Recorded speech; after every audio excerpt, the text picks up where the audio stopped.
Depuis le 11 novembre, le Canadien a seulement gagné 2 petits matchs à domicile et il a subi 7 défaites au cours de la même période devant vous, les partisans. Les favoris ont permis à leur public de bondir de leur siège sur un but qu'ils ont marqué à seulement 20 reprises. Plus le petit but qui a fait la différence en leur faveur, c'était il y a une semaine contre les Jets de Winnipeg en tir de barrage. À l'opposé, à 42 reprises, l'adversaire a trompé la paire Montembeault-Daubèche qui, on s'entend tous là-dessus, ne fait pas le travail. Je pense que ça, c'est pas un secret pour personne, sauf en quelques rares sorties depuis le début de la saison. Justement, Montembeault et Daubèche sont-ils aussi mauvais que les adeptes du raccourci le prétendent? Et si oui, comment ont-ils pu être à ce point meilleurs il y a tout juste un an? Jacob Fowler arrive de Laval au moins 10 mois trop vite, à mon avis. Mais est-ce que Jeff Gorton et Kent Hughes avaient vraiment le choix? Dans un geste sans précédent depuis qu'ils sont en poste, les deux architectes de la reconstruction ont procédé à 3 rappels de la filiale de Laval après une autre raclée encaissée par leur équipe devant vous, les partisans. Une décision émotive que je me dois de saluer. Enfin, les hauts dirigeants manifestent un peu de mécontentement. Enfin, ils affichent leur insatisfaction par un geste concret. Est-ce que ça va y changer quelque chose?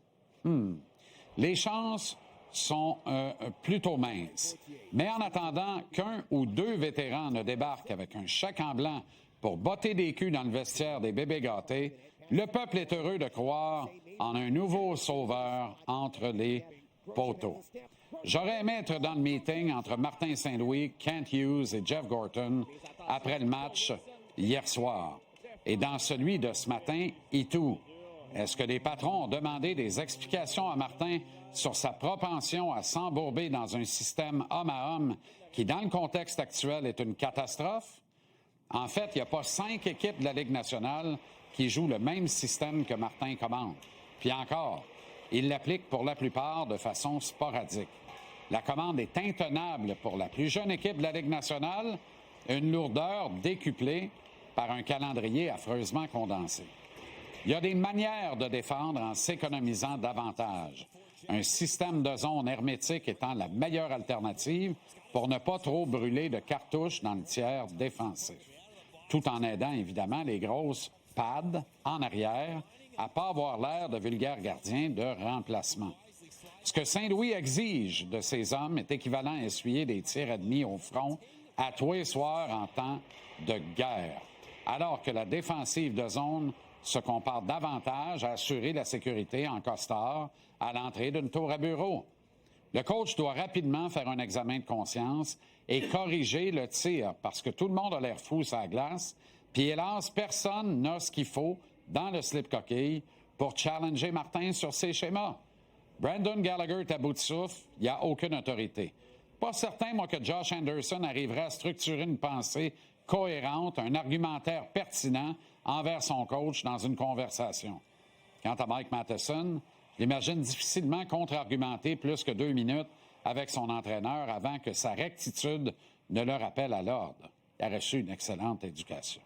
Autrement dit, il n'y a aucun joueur qui est apte à se fâcher, entrer dans le bureau du coach pour avoir une vraie conversation fondamentale avec lui. Les servants de la grande messe s'appliquent à bien maîtriser les cantiques afin de poursuivre le chant en chœur des louanges glorieuses dans la cathédrale du hockey aux allures de country club pour millionnaires gâtés. Rien n'est encore vraiment perdu.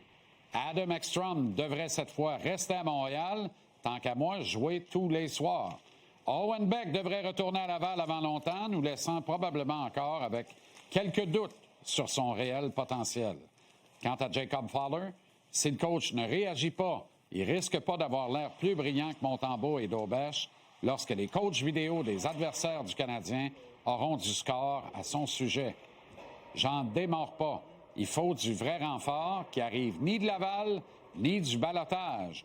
1 ou 2 excellents vétérans en mission de sonner la fin de la récréation.